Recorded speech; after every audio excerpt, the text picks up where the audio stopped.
Hello, good evening. Welcome to Prime TV News with me, Malshani Gamage. Before the news in detail, here are the headlines.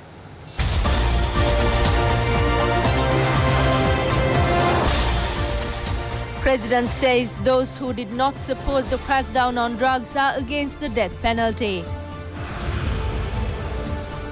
Prime Minister says all schools with advanced level classes will be given computers and tabs. 12 petitions filed against the death penalty.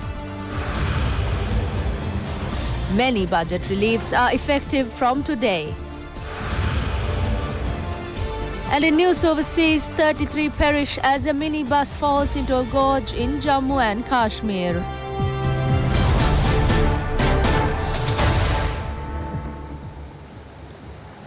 President Maithripala Sirisena has said that those who object the granting of the death penalty to drug racketeers have not done anything for its control. The president was addressing a ceremony organized for the conclusion of the Drugs Prevention Week. The Drugs Prevention Week concluding function was held at the Sugatadasa Indoor Stadium this morning. Among those who joined in the function were school children, members of the armed forces, the police, ministers and parliamentarians. The concluding function was named based on the concept Mating Tora Ratak.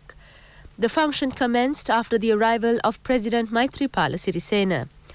The pledge to free the country from drugs with the aim of safeguarding the country against the use of drugs was given at the commencement of the function. Thereafter, a program produced with respect to prevention of drugs was exhibited. Addressing the function, Minister Rajitha Senaratne said that as a nation they should be satisfied of discharging 20 out of 22 charters of the World Health Organization Convention. There are only 2 more left to be discharged. Thereafter, he said that Sri Lanka would become the first country in the world to implement the Tobacco Convention. Expressing his views on the occasion, President Maithripala Sirisena said that more than 50,000 have been imprisoned a year with respect to drugs offences. He pointed out that a majority of them were women. The president said that the value of the haul of drugs in circulation within the country per year was over 50 billion rupees. Speaking further, the president said that under these circumstances, the younger generation, including school children and university students, were becoming drugs victims within the country.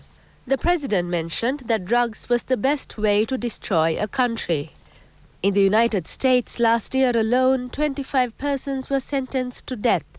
The death penalty is in force in many countries in the world, including India, Singapore, and also in China. He said that he was giving leadership to this issue in the first place to save the children of the country. Many have recently begun to talk about the death penalty. Leaders of the government as well as those in the opposition are talking about this issue. Even NGOs, ministers and parliamentarians are also doing the same. It is a subject discussed in Parliament. The president said that 3 days ago, the United Nations chief talked with him over the phone in the night and asked him when the death penalty is to be imposed regarding drug offences. He told the UN chief that this is a major issue in the country and that he cannot remain silent. Stern punishment had to be meted out and the country cannot be saved without such stiff penalties. The president said that he wished to mention openly that the European Union had warned that Sri Lanka would be deprived of the GSP facility if the death penalty was enforced. He said that he was willing to obtain assistance from any international organization, but he mentioned that no one had the right to interfere with the country's independence. He called on all of them as to what they have done to control the drug menace. What was done by the opposition when it was in power? Drug racketeers do not care for the lives of others. Colossal sums obtained from the drugs rackets are being transferred for international terrorism.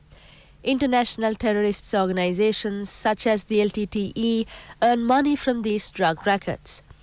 The president clearly mentioned that the April 21st attacks were directly linked to international drug racketeers. As such, he called on everyone to understand the future programs and support them. Thereafter, the National Survey report on the use of drugs was presented to the President by the Chairman of the National Dangerous Drugs Control Board, Professor Samanabe Singha. President Maithripala Sirisena has said that cabinet approval has been given for the provision of tabs to advanced level students of national schools only as a pilot project. Issuing a release in this respect, the Presidential Media Division said that other than for essential curricular matters, the President's proposal was to prevent approaching internet spaces through these tabs. It is also mentioned in the announcement that a decision has been taken to implement this program in the future based on the success of this pilot project. A sum of 5.5 billion rupees has been allocated for the granting of tabs to school children island-wide. In this case, the President's proposal was to secure the funds for the pilot project and deploy the balance to meet the shortcomings of the students' school gear, including desks and chairs. The President also proposed that a stipulated amount needed for the pilot project should be mentioned. Accordingly, the tender called for the year 2017 with respect to the related project should be altered.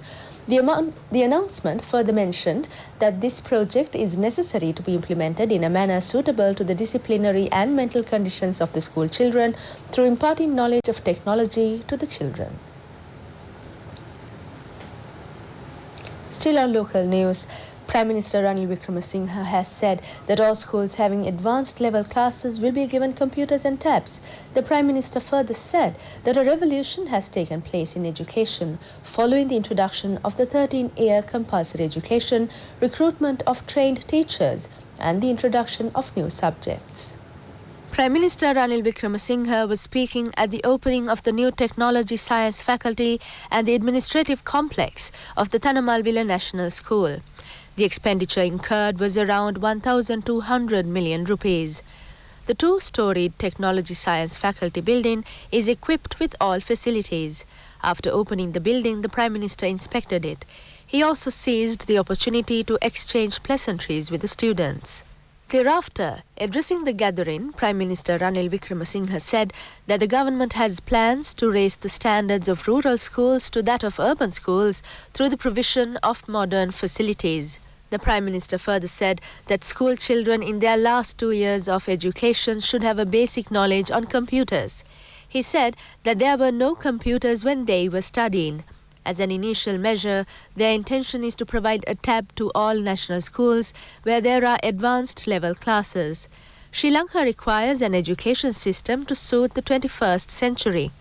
There were many shortcomings in schools. As such, they embarked on the project named "The Nearest School is the Best School." Many initial buildings have been provided to these schools. When the government assumed office in 2015, there were many untrained teachers. Training has been imparted to all of them. A large number of qualified teachers has been recruited and posted to schools. In his address, Minister Ranjit Madduma Bandara said that children have now been given the opportunity of studying in schools for 13 years. Youth brigades are being set up for children who leave schools and to improve their education. Many people's representatives, including Deputy Speaker Anand Kumarasiri, joined in this event. 12 fundamental rights petitions have been filed in the Supreme Court against the implementation of the death penalty. It includes the Centre for Policy Alternatives. The petitioners are seeking an interim injunction to prevent the implementation of the death penalty, a decision taken by the President to enforce the death penalty on 4 prisoners. They say that the death penalty is to be enforced through the prison's commissioner and the Valikada prison superintendent. They are of the view that the implementation of the death penalty violates human rights. The petitioners are seeking an order saying that the decision concerned violates the fundamental rights of everyone, which are similar in the face of the law as mentioned in the Constitution.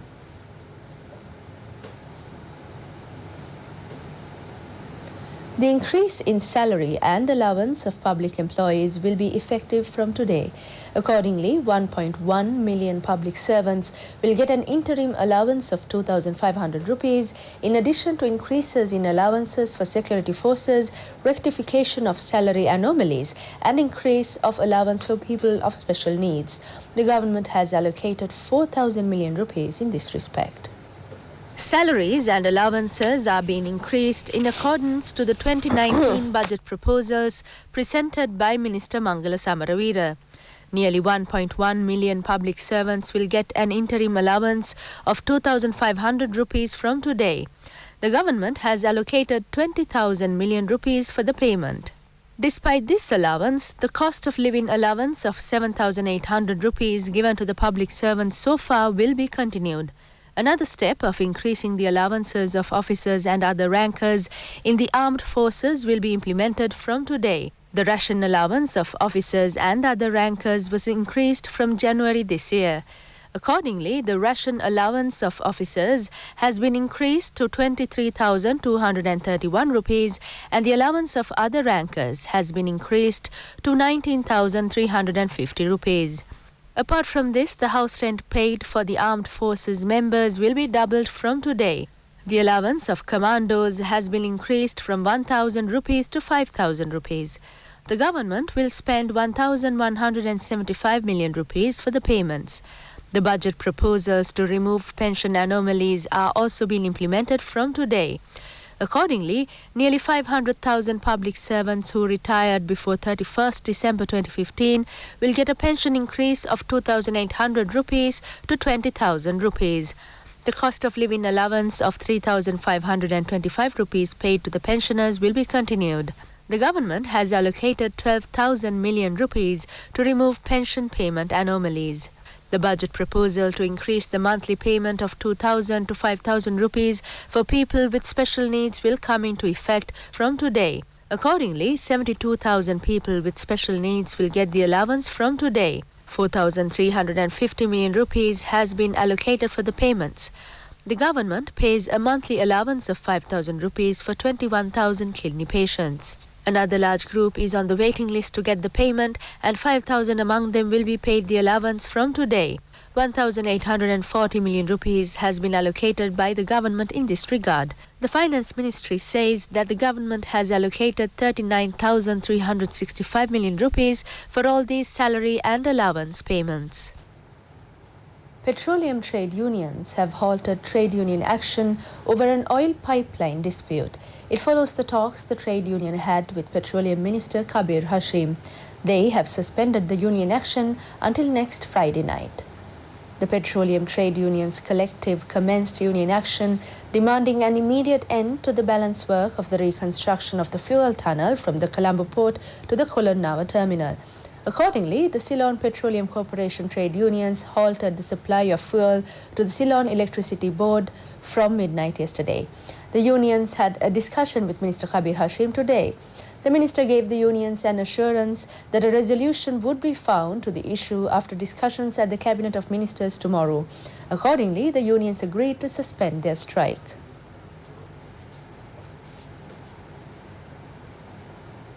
Minister Thalathathu Korala has said that the judiciary was acting independently sans any political interference. The minister made this reference joining in a function held at the Alapatha Divisional Secretariat Division in Ratnapura.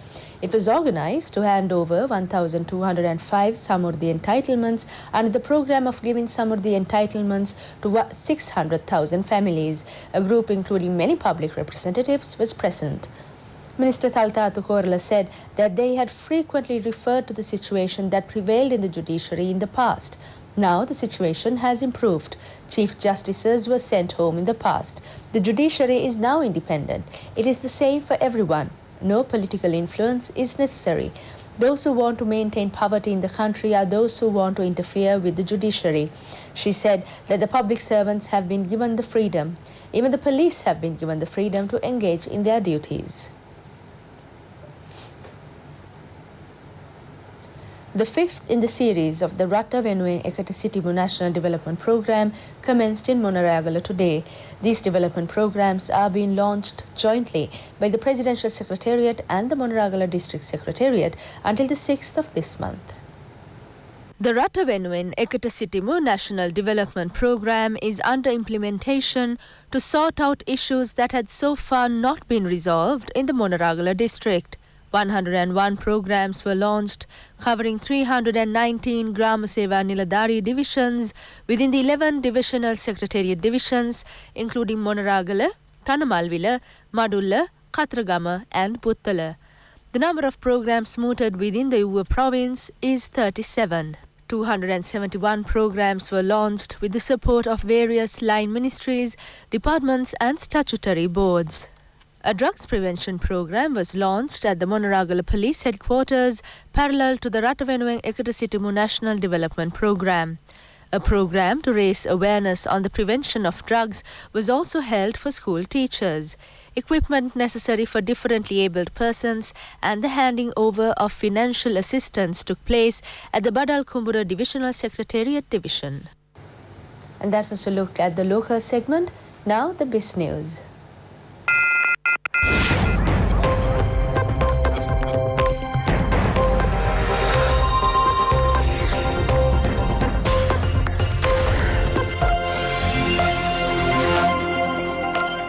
The Ceylon Chamber of Commerce is preparing a feasible blueprint to boost the country's economy to $140 billion by 2025 from the current $90 billion.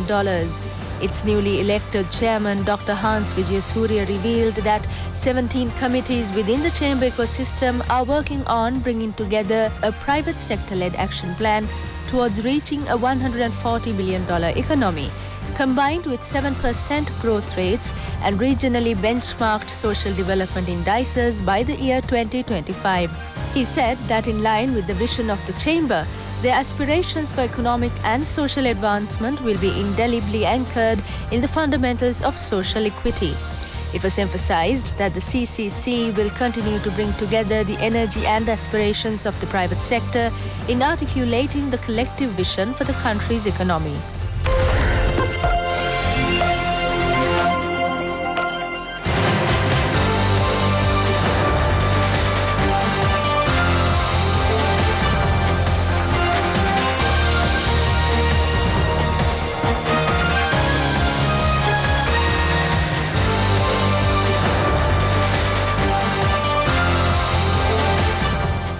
And that's all we have at the Prime News Desk. Log into itnnews.lk for more.